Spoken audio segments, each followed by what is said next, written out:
Song Contest live from Basel, where all hearts beat in the same rhythm. Du hast nur 3 Minuten Zeit, andere Menschen von dir zu überzeugen.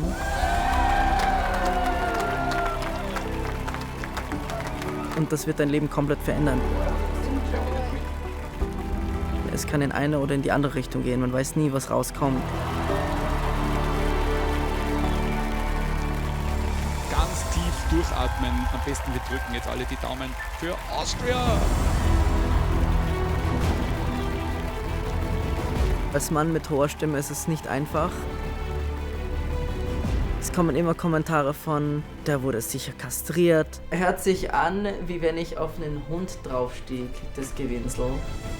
Ja, der ist schwul. Er wird gewinnen, weil er schwul ist, dieser... Ah, okay, das sage ich nicht. Wenn irgendwer was Negatives über mich zu äußern hat, ist es mal wurscht.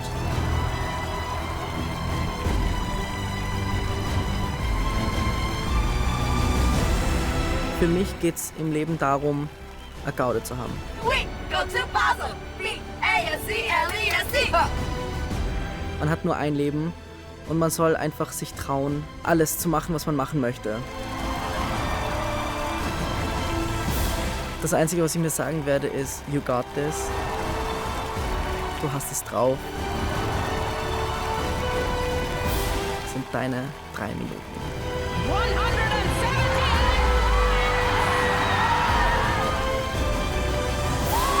This is beyond my wildest dreams.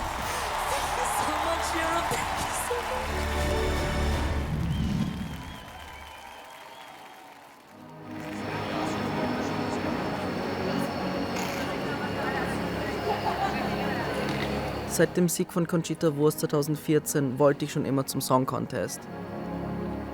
Also wirklich super, super toll. Danke, dass Sie das macht. Also ich bin wirklich ein großer Fan. Ich wünsche natürlich alles Gute. Dankeschön, Ja, Dankeschön. Bin schon gespannt. Darf ich ein Foto machen? Ja, Ist natürlich, das okay? natürlich. Der Grund, weshalb ich mich dieses Jahr entschieden habe, zum Song Contest zu gehen, war, weil ich mich einfach ready gefühlt habe. Hallo Gigi, ich darf mich kurz vorstellen, Mario von den ÖGB-Marketing. Servus, grüß dich. Louis von Schweiz, so wie es muss.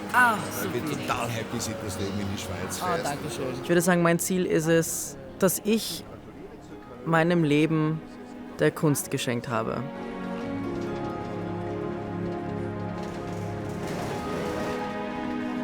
Das ist mein Ziel, dass ich am Ende, also wenn es dann soweit ist, Ciao. Tschüss, Paps. Ciao, Paps. und mein Leben Revue passieren lasse, dann quasi mit dem Gedanken, hey, ich bin zufrieden mit dem, was ich geschaffen habe.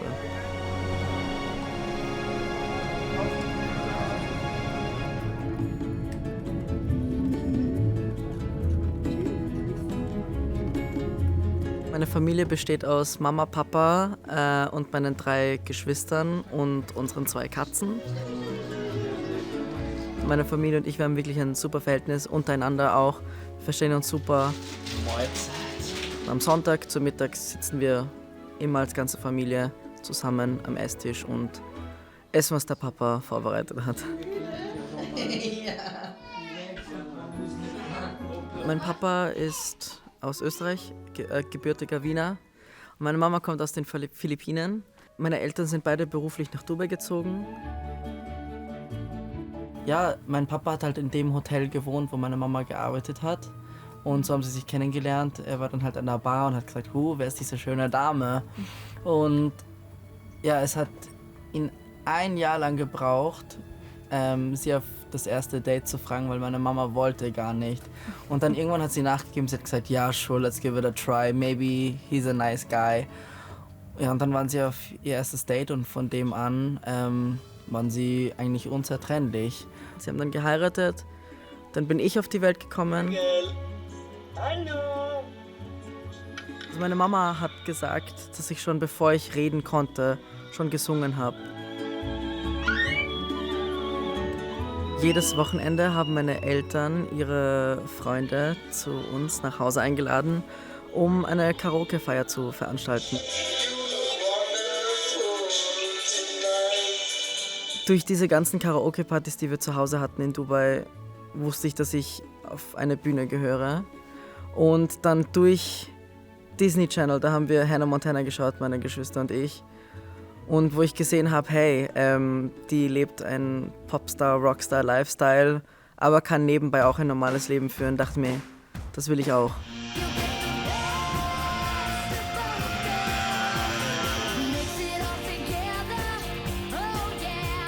Ein Moment, wo ich wusste, mein Leben wird nicht mehr so sein, wie es war, als meine Eltern uns gesagt haben, dass wir nach Wien ziehen werden. Also ich habe 15 Jahre in Dubai gelebt, also quasi meine ganze Kindheit und Jugend. 2016 sind wir dann nach Wien zurückgekommen. Dubai war wirklich zu Hause für mich. Und nach dem Umzug habe ich mich selber verloren gefühlt, weil ich nicht wusste, wo zu Hause ist oder was zu Hause ist. Wo ist es am schönsten? Am schönsten ist es daheim in Wien. Also Meine Damen und Herren, wir begrüßen auch die zugestiegenen Fahrgäste im Railjet Express 160. 2/3 meines Lebens habe ich in Dubai verbracht. Deswegen ist ein Teil von mir noch immer in Dubai. Aber ich habe halt nicht mehr viel Bezug zu Dubai, deswegen fühlt sich Wien mehr an als zu Hause.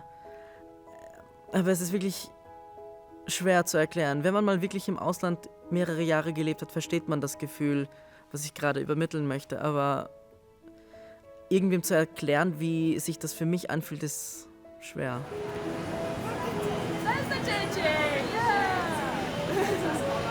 Ja, also Menschen können immer zu Hause darstellen. Sobald eine Vertrauensperson, der ich sehr nahe stehe, vor Ort ist, dann fühle ich mich schon wie zu Hause. Dann ist mein Zuhause bei mir. Und ja, es muss nur eine Person sein und da fühle ich mich schon daheim. Der große Chef macht schon Stress.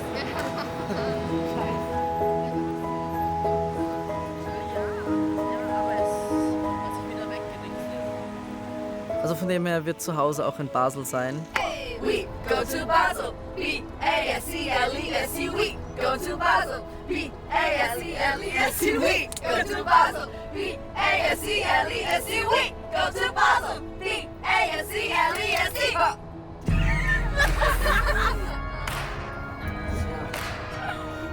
Die Thea habe ich tatsächlich bei Starmania kennengelernt, 2021.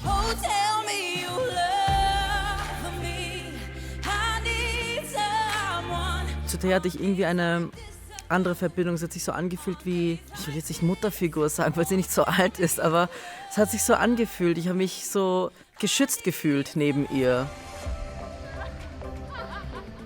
Die Thea war dann 2023 für Österreich beim Song Contest in Liverpool.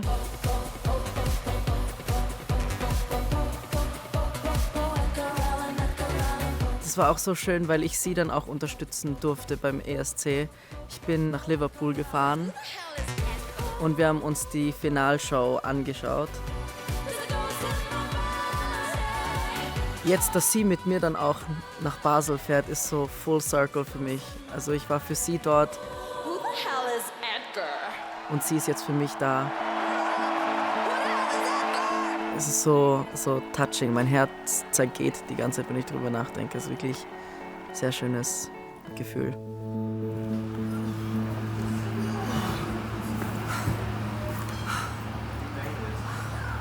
Wir haben es geschafft. Wir sind jetzt in Basel. Wir sind jetzt in Basel. Jetzt na, nicht ganz. Nicht so, ja, sorry. Lange Fahrt, zu wenig geschlafen zum Beispiel. Traust dich? Ja. Mit den Koffern. Scheiße.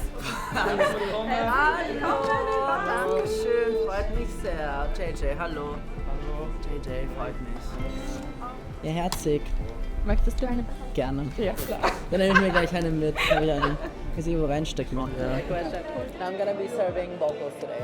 Ja, und zwischen diesem ganzen Trubel von Pre-Partys, ESC, Interviews und so, ich stelle mich dann wieder einmal kurz auf die Bühne in der Schule und versetze mich wieder in den Moment hinein, wo ich zum ersten Mal quasi eine Opernarie vor einem Publikum gesungen habe.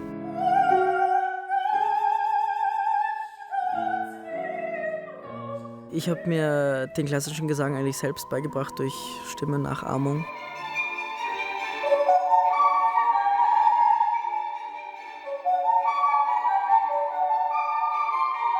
Aber dann, 22, habe ich mich beworben für die MUK, die Musik- und Kunstprivatuniversität der Stadt Wien. Dann wurde ich zu einem Vorsingen eingeladen.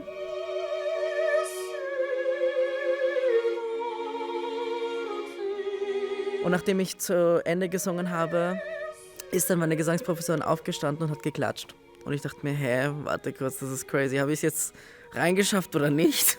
Weil eigentlich dürfen sie keine Reaktion abgeben. Und dann habe ich eine Woche später den Anruf bekommen, hey, du hast einen Studienplatz.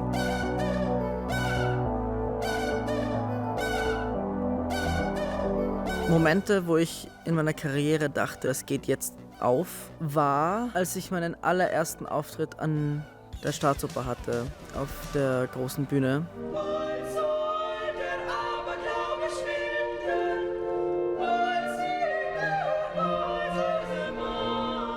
In der Klassikwelt hat man mehr Nervosität gefühlt, weil es eben so still und ruhig ist.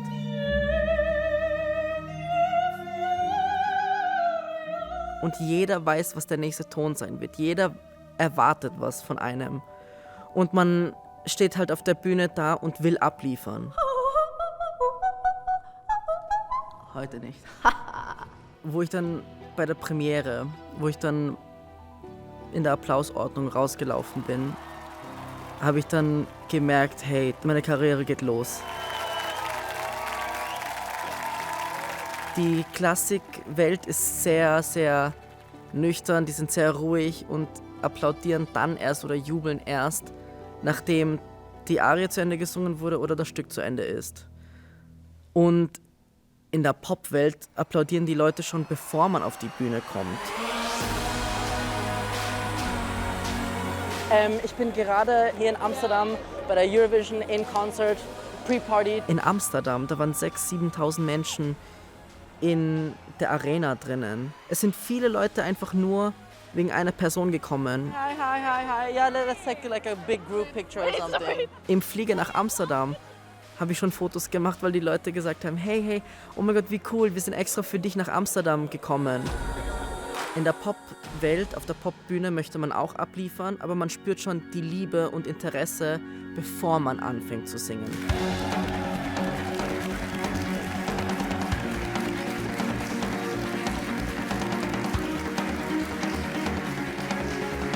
Wie ist es mit den anderen Kandidatinnen und Kandidaten? Sind das alles schon Freunde oder sind es Konkurrenten?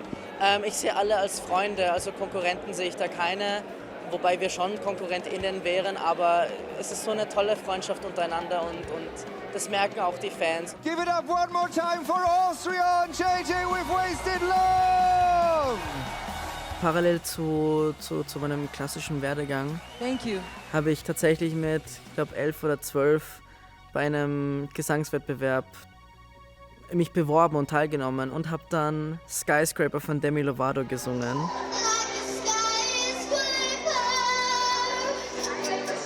Das habe ich die Oktave drüber gesungen. Also ich habe das ganze Lied oktaviert und das klingt fürchterlich, weil es einfach nur so ein Gequietsche ist.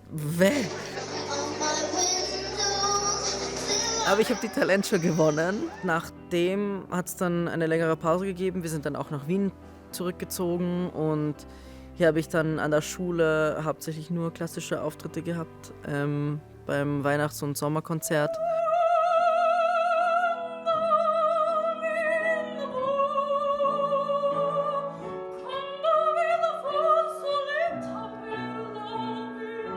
Und dann kommt das Jahr 2019. Da war ich in der 8. Klasse und habe mich für The Voice UK beworben.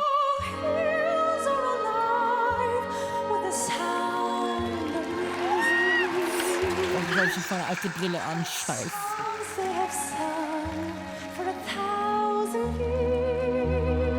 Und dann bin ich ausgeschieden, genau dann, wo Corona-Lockdown war. Und dann war es gut, dass ich wieder in Österreich war. Und dann 2021 hat es geheißen, Starmania kommt zurück. Die Neuauflage von Starmania. Also Starmania war ein Riesending früher. Starmania ist die größte Castingaktion, die je durchgeführt worden ist seitens des ORFs und auch im Lande Österreichs. Und mit der Neuauflage von Starmania, das war ein Riesenspektakel, dass so eine Erfolgsshow wieder zurückkommt. Live aus dem Starmania-Studio im ORF-Zentrum. Herzlich willkommen. Ich wollte nach The Voice eigentlich keine Castingshow mehr machen, weil es mir dann doch zu viel auf einmal war. Ich wollte meine Stimme finden und quasi halt das finden, was mir am meisten Spaß macht. Und mein Papa hat gemeint, Tom Neuwirth war damals bei Starmania und ist dann als Conchita Wurst bei Die große Chance nochmal aufgetreten.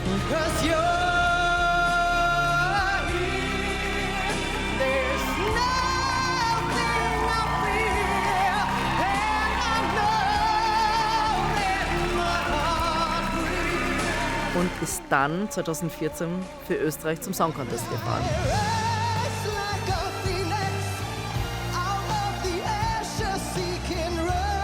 Und weil meine Familie wusste, dass ich sehr gerne auf der Bühne stehen möchte und Popmusik machen will, haben sie gesagt, hey, bewirb dich doch dafür.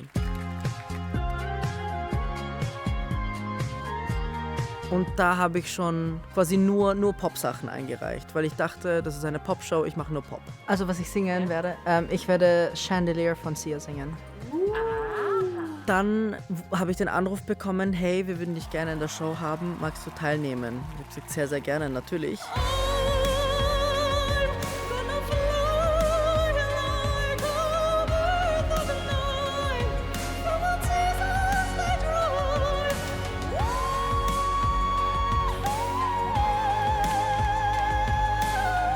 Wir stehen im Sternenregen, das ist super. Also es war wirklich bombastisch. Aber ja, das war wirklich spektakulär. Ich weiß nicht, ob wir dir irgendwas Schlaues sagen können. Du weißt, glaube ich, was du da tust. Und ich glaube, dass mit jedem Tag, den du irgendwann mal auf irgendeiner Bühne stehst, immer entspannter wirst und dann bist du irgendwann nicht mehr einzuholen. Wahnsinn. Danke. Und ja, ich habe gemerkt, das kommt gut an und das liegt mir auch sehr und bin diesen Weg auch dann quasi weitergegangen. Careful what you do. Don't go around breaking young girls' hearts. And Mama always told me, be careful who you love and be careful what you do. 'Cause a lie becomes the truth. Hey. Ich bin bei Starmania in die erste Finalsendung gekommen. Ich glaube, wir waren Top 16 oder so. Das war ja eine sehr, sehr interessante Zeit. Ich muss sagen, ich bin traurig, dass wir euch verlieren. Aber so ist es. Ich sag vielen, vielen Dank. Für die ganzen Castingshows, da singt man Songs als Cover. Das, was man schon kennt, macht man eine eigene Version draus. Wobei man beim ESC ein eigenes Lied und die eigene Kunst auf die große Showbühne bringt. Hello.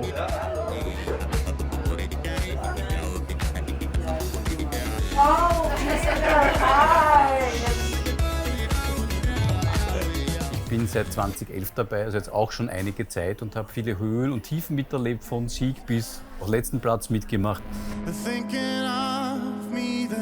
Ich habe gesagt, wir haben die Gastfreundschaft wirklich ernst genommen und wir waren so konsequent in dieser Höflichkeit, dass wir niemanden einen Punkt weggenommen haben. Ja, unsere Helden, die Make-Makes. Letzter Platz, 0 Punkte. Also große emotionale Reise und ich glaube, das ist auch das, was den Song Contest ein bisschen ausmacht, nämlich diese emotionale Reise. Es ist once in a lifetime und wir werden eine ganz tolle Show hinlegen, bin ich mir ganz sicher. Ich habe dicke Haut nach außen und draußen, aber daheim lasse ich mal die dicke Haut abfallen und ja, bleib einfach ich.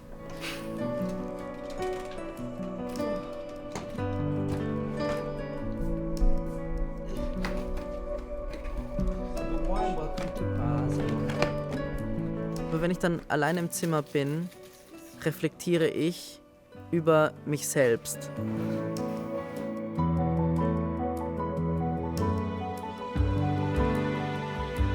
In meinen eigenen 4 Wänden, also da fühle ich mich auch manchmal am vulnerabelsten, weil ich alleine bin. Wenn ich in großen Kreisen bin ich wirklich so ein Social Butterfly. I love your shoes. Thank you. Also da rede ich mit jedem, das ist wurscht. Let's go for it. Da erfährt auch jeder alles über mich. Are you excited? Yes, I have my first rehearsal in 2 hours. I'm very excited. It's gonna be so fun. Yeah. Ich habe viel Energie und das habe ich immer, glücklicherweise.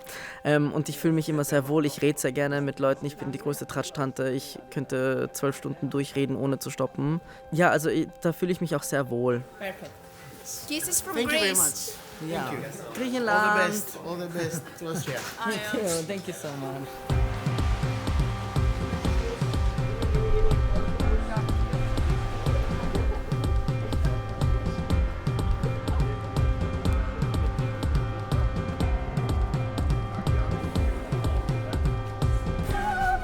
Oh. Okay, Thea. Okay, Thea. Thea ist mein Double.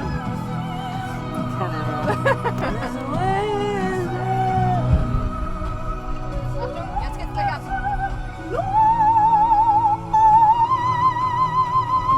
Heute nicht. Was sind die Leute edgen hier? So, das machen wir heute noch 20 Mal. Boah. Stimmt, habe ich voll vergessen. Genau. Yep. Genau. Also es hat einen Casting-Prozess gegeben für den Song Contest. Ich mach noch ein paar Fotos. Hä? Mach noch ein paar Fotos. Okay.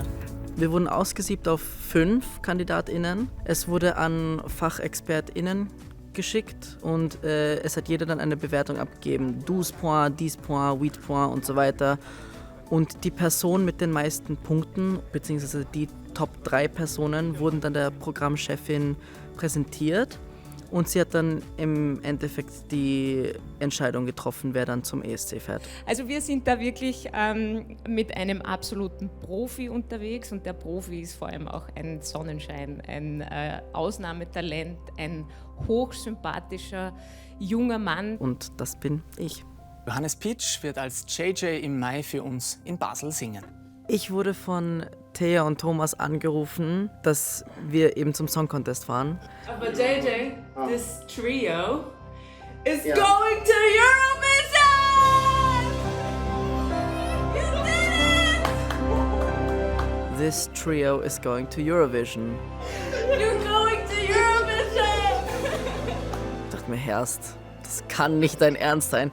Wirklich Gänsehautgefühl. Ich habe mitten auf der Straße geblärt.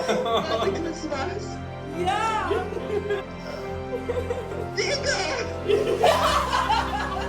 Ich war mitten auf der Kärntner Straße und ich habe so schier ausgesehen. Aber ist ja wurscht. Ja, wirklich! Wait! Jetzt weiß ich, was ich meinen Eltern zu Weihnachten schenke. Ich wollte ihnen einfach so ein Flugticket ausdrucken und draufschreiben. Am Abend kommt dann meine Familie und da habe ich beide auf den Schultern angetippt und habe gesagt, Mama, Papa, wir müssen einen Koffer packen. Und die haben gesagt, hä, was, warum, was ist passiert? Ich habe gesagt, wir fahren in die Schweiz. Und mein Papa so, Eurovision, Eurovision. Meine Mama so, what? Und sie ist dann auch in Tränen ausgebrochen. Mein Papa war das dann zu viel auf einmal, das aufgestanden hat gesagt, ich brauche jetzt eine Chick. Ist dann rausgegangen, hat dann gleich eine Chick reingezogen. Und meine Mama hat mich dann fest umarmt und hat angefangen zu weinen. Herzlich willkommen. Grüß dich. Sind wir uns schon mal begegnet eigentlich? Ich glaube nicht. Ich bin der Robert. Ich bin der JJ, freut mich. Kerstin, hallo, hi. Dann kommt 6. März, die Songpräsentation. Mein Song kommt raus. Bitte schön. Danke dir. Du hast es bequem, du hast alles, was du kannst brauchst. diese Kopfhörer verwenden. Wir hätten noch von gestern ein bisschen was vom Wasser vom Bundeskanzler übrig. Ich habe dann immer die Tage gezählt. Ich dachte mir, Herr, das dauert so lang. Das habe ich irgendwann im ganzen Trubel vergessen mitzuzählen und auf einmal war es so, hey, dein Song kommt morgen raus. Ich dachte mir, Scheiße, mein Song kommt morgen raus. Herzlichen Glückwunsch, dass du es geschafft hast und herzlich willkommen noch einmal im Ö3-Wecker, JJ! Guten Morgen! Vielen lieben Dank und einen schönen guten Morgen. Und um Punkt 7 ist mein Song dann zum ersten Mal im Radio gelaufen. Das ist unser Song für den diesjährigen Eurovision Song Contest im Mai. Wasted Love, JJ. Dass meine Stimme im Radio läuft. Also damit habe ich wirklich nie gerechnet. Wow, Gänsehaut! Okay. To be honest, Ich mache den Job hier schon eine Zeit lang und ich hatte schon relativ viele Starter für den Eurovision Song Contest für Österreich hier im Studio. Okay. Aber das ist wirklich, das ist was ganz Spezielles. Danke schön. Das ist sehr lieb. Ich war baff. Ich glaube, dass dieser Song perfekt für den Song Contest ist. Ich glaube, dass das die halbe Welt einfach überraschen wird. Und in jedem Fall ist das was sehr Spezielles und in jedem Fall glaube ich, dass wir damit Aufsehen erregen. Und darauf kommt es ja beim Song Contest ein bisschen an. Dir wünsche ich alles Gute. Vielen Dank. Pass gut auf dich auf und auf die Stimme und schön, dass du da warst. JJ, immer 3 Wecker. Alles Gute für den Song Contest für Basel 2025. Zu der Zeit habe ich auch in der Zauberflöte mitgespielt, die Neuinszenierung der Zauberflöte an der Staatsoper.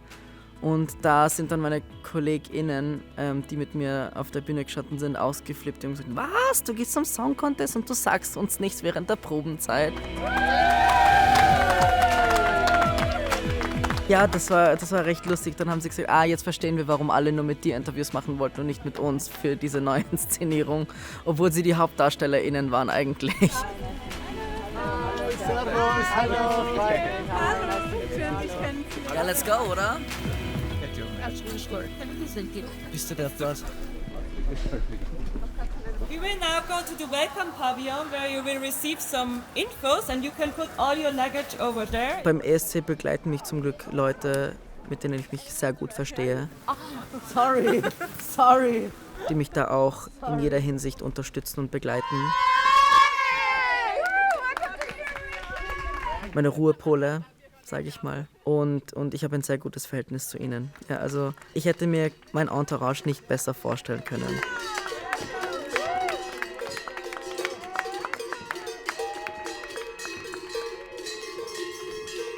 Welcome to all of you. When you walk through that door indeed, your lives will change forever. As members of the Eurovision Song Contest family, a family united by talent, united by music, and united by so much love.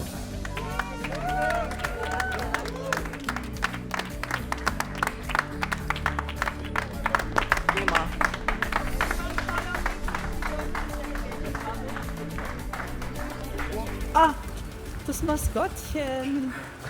Wie ist Hallo.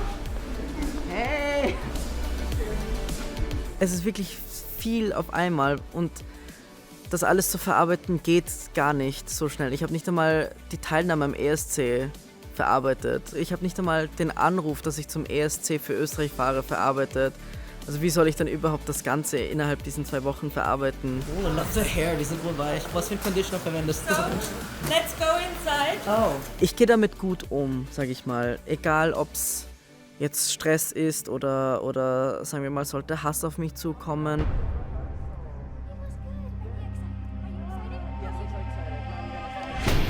Ich glaube, jeder, der beim Song Contest mitmacht, hat mit Hass zu tun. Es wird so viel Hass in den Medien verbreitet, negative Kommentare. Ja, unter dem ZIP-Posting gibt es immer interessante Beiträge, zum Beispiel tragisch, dass sich kein Besserer in ganz Österreich hat finden lassen, mit Clown-Emojis. Ist in Ordnung. Hört sich an, wie wenn ich auf einen Hund draufstieg, das Gewinsel. Die Thematik über die Stimme, über das Aussehen, über das Lied, über die Performance oder wie man sich verhält. Es gibt immer Leute da draußen, denen das halt nicht passt, was man gerade macht. Soll gleich dort bleiben. Okay, gerne. Juckt? Fragezeichen. Wenn man kein Umgebauter oder Ukrainer ist, gewinnt man da sowieso nicht. Okay, interessant. Als Mann mit hoher Stimme ist es nicht einfach. Es kommen immer Kommentare von ja, der wurde sicher kastriert, ja, der ist schwul, der wird keine Familie gründen können, weil er ja kein richtiger Mann ist und so weiter. Er wird gewinnen, weil er schwul ist, dieser... okay, das sage ich nicht. Natürlich wieder Awama, langsam kann man stolz sein auf sein Land. Nett. Man kann die Leute nicht aufhalten. Es wird sowieso immer was Negatives verbreitet, egal in welchem Milieu man sich begibt. Und in so einem Ausmaß muss man auch schon auf sich selbst schauen, dass man das nicht zu nahe kommen lässt. Wieso nicht Cem? Weil der hat mit Österreich mehr zu tun als ein Fidschi. Okay. Ja, ich glaube, sie meinten, ein Türke ist besser als ein Filipino für Österreich. Aber interessant.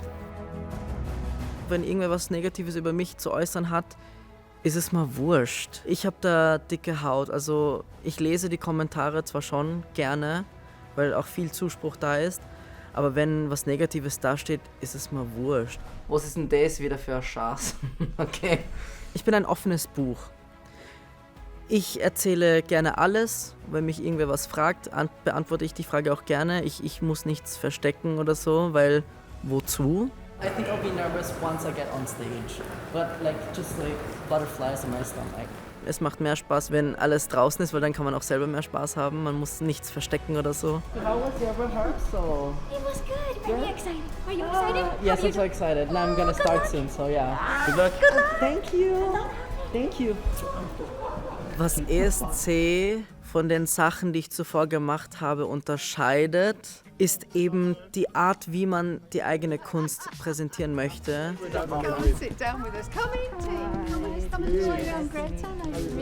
Und dass es auch sehr völkerverbindend ist und auch ein sehr lieber Umgang miteinander ist. So JJ, so I'm just going to come and have a little close up with you. Yeah. So let me have. It's like the real mama, you know already, yeah? So tell us, so we did it more like a wet look in London. Yeah.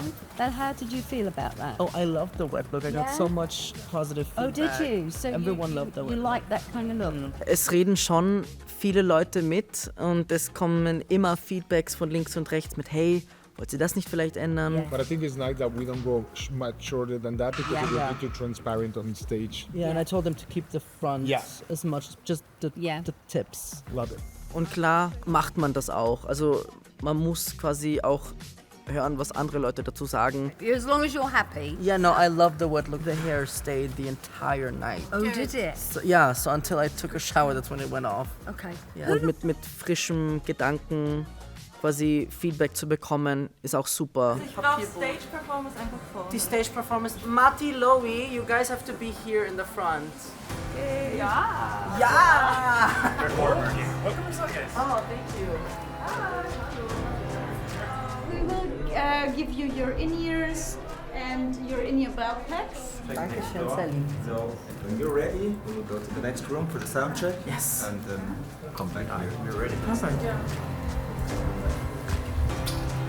Es ist wirklich viel auf einmal und die Thea, die das schon mal durchgemacht hat, sie weiß, wann es dann halt eben am stressigsten ist. Da hilft sie mir auch sehr. Den Moment für dich einfach um zu genießen, um zu checken, wie du bist, einfach wirklich durchzuatmen. Und lass dich auch nicht irritieren von den ganzen Kameras. Mach dein Ding. Genieß es. Das ist echt schon 1000-mal geübt. Du kannst das easy. Und was du schon einmal kannst, kannst du immer, denk's mir. Let's go. For you going to be on stage? Yes? Yes. Happy.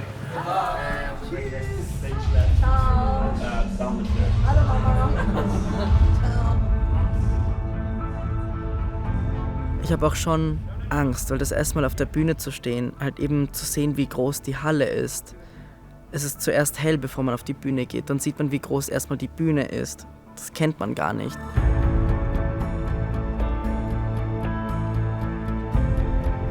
Und dann einfach nur sich vorzustellen, wie viele Menschen da dann drinnen sitzen werden, ist einfach verrückt.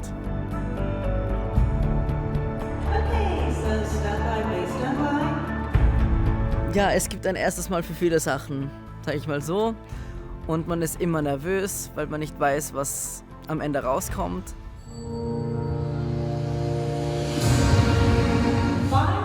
5, 4, 3, 2, 1.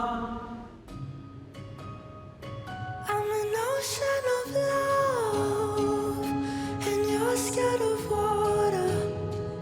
You don't want to go under, so you let me go under. Auf der ESC-Bühne zu stehen, ist nicht der Anfang. Also es hat tatsächlich angefangen, halt eben mit der Anfrage, einen Song zu schreiben.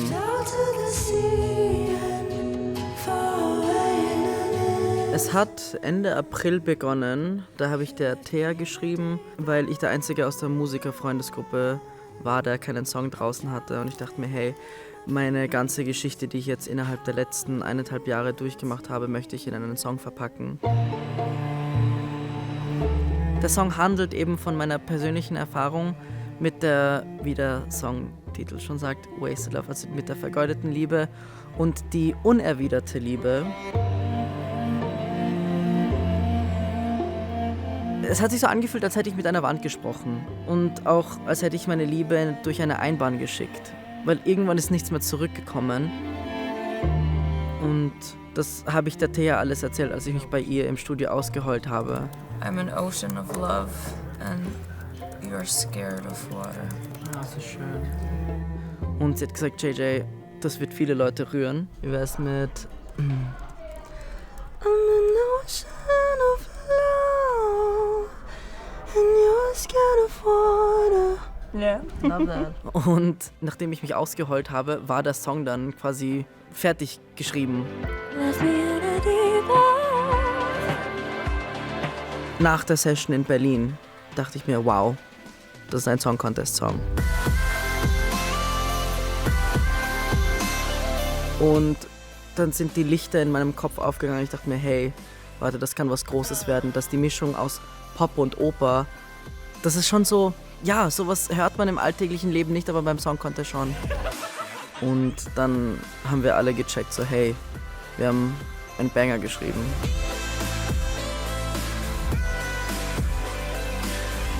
Wir haben schon viel Promo dafür gemacht, viel gedreht und auf den sozialen Netzwerken auch veröffentlicht. Und eben im ganzen Trubel, da habe ich mein Musikvideo gedreht. So we're currently on set of our music video shoot. Wir haben im Studio gedreht, dann haben wir in einem Fernwald gedreht, dann in einem Tauchbecken für die Unterwasserszenen und dann noch im Theater Baden, wo wir die Abschlussszene quasi gedreht haben vom Musikvideo. I'm gonna be floating in the air while these lovely people try to grab me. Oh no, that sounds wrong. Es war wirklich viel, lange Stunden, aber es hat sich ausgezahlt. Wo ich das erste Mal das Video gesehen habe,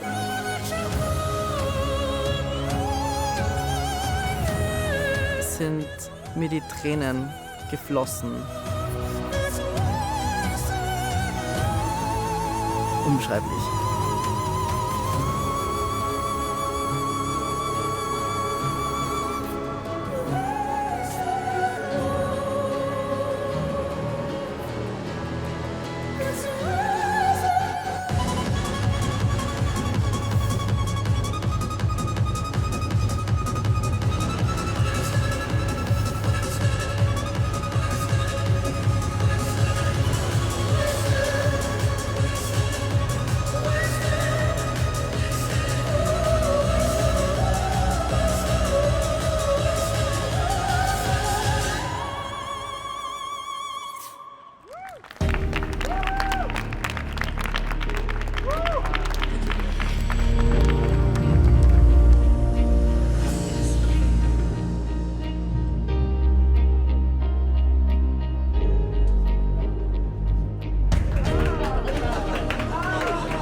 You did so good, and you guys did great.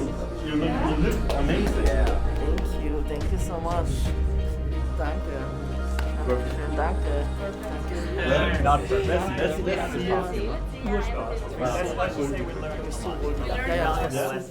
Erste Probe war super, ich bin sehr zufrieden. Die ersten 2 Male bin ich dann reingekommen, beim 3. Mal ist bombenfest gewesen. Also insane. Kommen Sie. Ah, danke. Richtig gut. Dankeschön. Dankeschön. Na, hör auf. Dankeschön.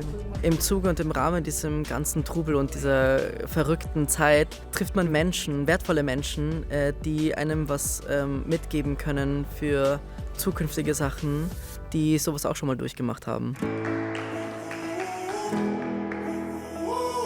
Über Conchita, was soll ich sagen, ist meine Mutti, also im musikalischen Kontext jetzt. Wow, Mutti und Tochter! In welchem Song sind wir? Es ist einfach super, mit ihr zu tratschen. Und es ist einfach so bodenständig und so selbstlos und unterstützt einem auch so sehr. Boah, das klingt so geil, oh Gott, dein Sound, das ist so crazy. Und dass ich einfach sagen kann, dass ich mit Conchita Wurst befreundet bin, ist einfach, hallo, ich meine, sorry, ist eine Ikone.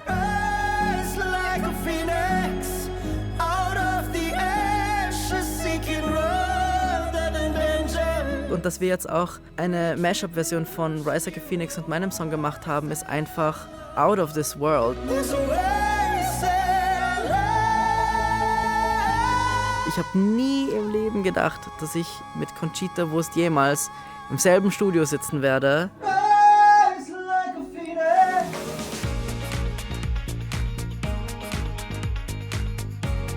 Und meinen Song und ihren Song gemeinsam singen werde und das wird auch veröffentlicht. Also damit habe ich nie gerechnet.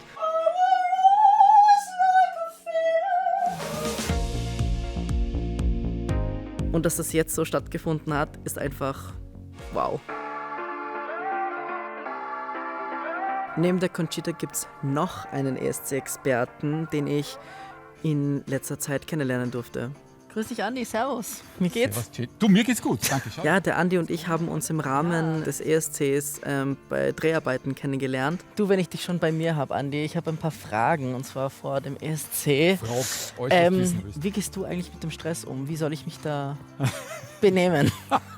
Naja, ich habe den Vorteil, ich bin ja nicht auf der Bühne. Nicht? Ich sitze irgendwo in einem dunklen Kobel, kann in Hausschlapfen erscheinen. Ja. Wahrscheinlich ein Tipp ist, vergiss alles, was du jemals über den Song Contest gehört, gelesen, dir irgendwer Ratschläge gegeben hat. Denk da einfach, das ist der Song Contest. Und jetzt mach's einfach jeden Moment, jeden Schritt so, wie du ihn gerade empfindest und was du gerne tätest. Ne? Also so, scheiß da nichts. Okay, org. Ich stelle es mir schwierig vor, wenn man halt das wirklich so oft gemacht hat. Jede Körperbewegung, das muss ja alles zusammenpassen, eine Kamera und so, aber da irgendwie sich noch so ein bisschen einen Live-Charakter zu bewahren, ja? Als wäre das nicht schon 1000-mal einstudiert, 1000-mal geprobt und vielleicht irgendwo bewusst sich einen Moment zu lassen, ja, in diesem ganzen Auftritt, wo du sagst, und da mache ich vielleicht das. Ja? Also irgendwie Interaktion mit dem Publikum geht immer. Dann fühlt es sich ganz anders an als bei den Proben. Ja? Das macht wirklich nur ein einziges Mal am Donnerstagabend. Ohne Finale dann. Vom Andi Knoll das zu hören, der ein Vierteljahrhundert ESC-Erfahrung hat. Also bitte, der kennt sich schon sehr gut aus. Also von ihm das zu hören ist einfach wow. Egal wie es ausgeht, wenn du für dich das Beste gegeben hast, dann ist egal, was das Ergebnis ist egal, was Social Media dazu zu sagen hat. Und wenn es besonders gut ausgeht, ja, dann bist du auf Wolke sieht, dann wirst du auch, glaube ich, dich an wenig erinnern können. Ja, mein Gott, 1., 2., 3., 4., letzter ist auch wurscht. Also Hauptsache dabei zu sein. Ja, einfach den Schaß machen und dann schauen wir, was wird. Was für mich Erfolg bedeutet, einfach, dass ich am Ende des Abends mit einem guten Gefühl nach Hause gehe. Dass ich weiß, dass ich mein Bestes gegeben habe. Das ist für mich Erfolg. Ich glaube ja wirklich, dass du wirklich für alles gerüstet bist. Ne? Du hast Castingshow-Erfahrung, wo dieses jetzt geht er hinaus, singt 3 Minuten um deinem Leben, mehr hast du nicht, es gibt keinen zweiten Take, bis hin zu eben so einen ganzen Abend, das Publikum, Hochkultur, kritisches Publikum. Ja. Also ich wüsste jetzt nicht, was dir passieren könnte. Ja? Also egal wie es ausgeht, du wirst das Ding irgendwie, glaube ich, richtig rocken und dann schauen wir halt. Ja, schauen wir.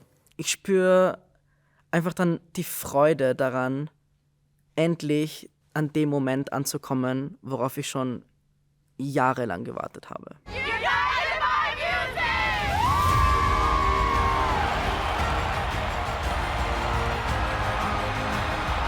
Welcome! This is the grand final of the Eurovision Song Contest, where all hearts beat in the same rhythm, united by music. Are you ready for them? Let the Eurovision Song Contest begin!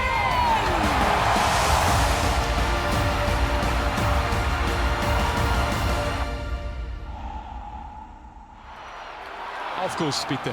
Der Topfavorit, Schweden.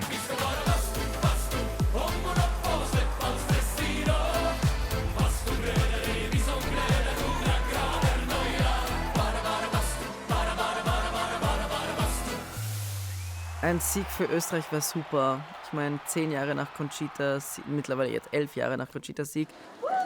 In Österreich. Ja, 11 ist eine Glückszahl, warum nicht?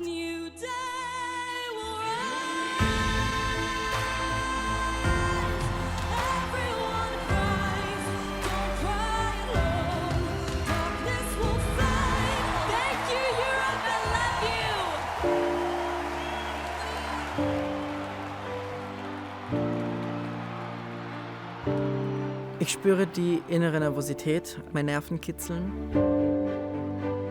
Wovor ich mich anscheiße, ist, dass ich 1, 2 Töne nicht hinhaue, wie ich es normalerweise machen würde.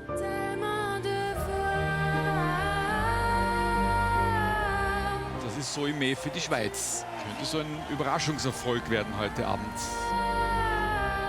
Ich spüre auch schon die ganze Liebe.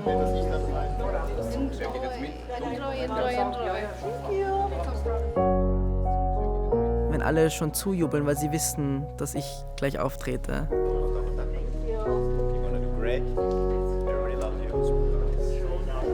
Danke, Stefan. Du hast nur 3 Minuten Zeit, andere Menschen von dir zu überzeugen. Wir sehen uns auf der anderen Seite. Und das wird dein Leben komplett verändern. Es kann in eine oder in die andere Richtung gehen. Man weiß nie, was rauskommt. Let's go! Madonna!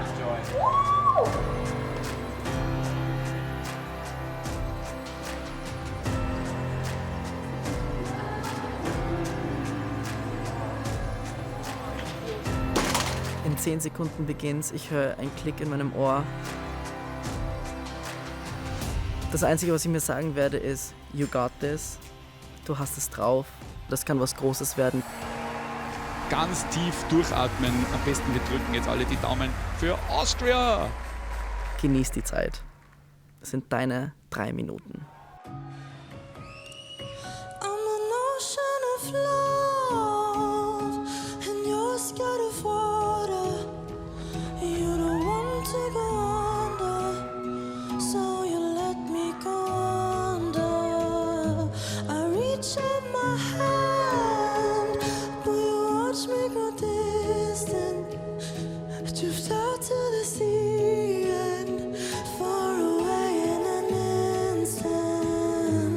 Boah, wenn wir uns 2075 wieder treffen und ich 50 Jahre zurückdenken müsste an meinen ESC-Auftritt, an was ich mich ja gerne erinnern möchte, ist einfach die Liebe, die ich da gespürt habe und diese coole Zeit.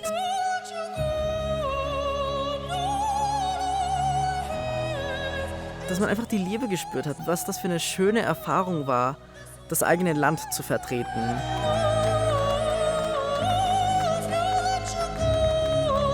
Und mich selbst der Welt zu präsentieren. Ich glaube, sowas wird man auch nie vergessen. Und kann man auch nicht vergessen.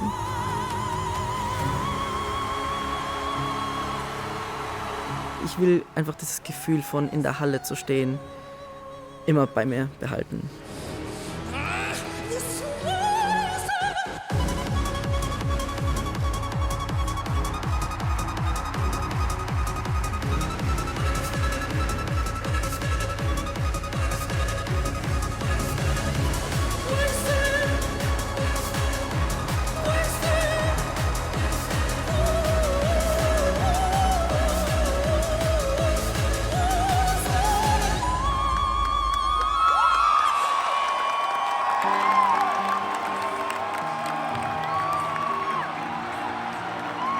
Das Publikum ist super und ich habe sie gehört, die waren so laut, das war verrückt, ich bin in Tränen ausgebrochen. Ich bin sofort von der Bühne weggelaufen und ich dachte mir, ich will das nicht in die Kamera irgendwie zeigen. We have a valid final result. We are good to go! 12 points go to you, Switzerland!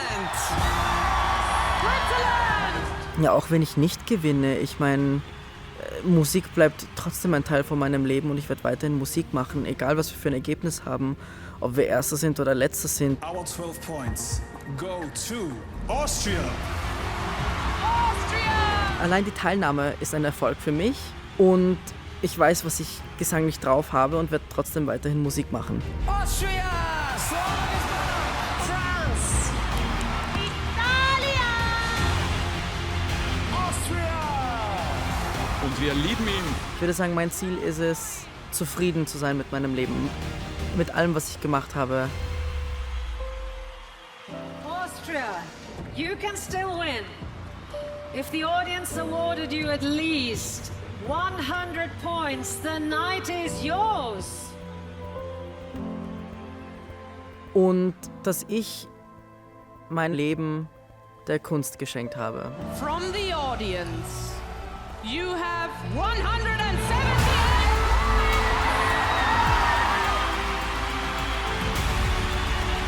Das gibt's nicht. My family. Zur Familie, genau.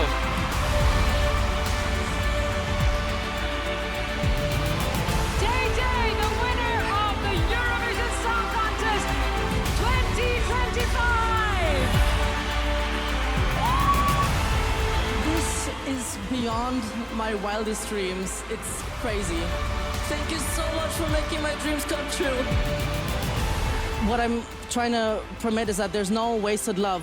Love is never wasted. There's so much love that we can spread around, and we should use love. It's the strongest force on planet Earth.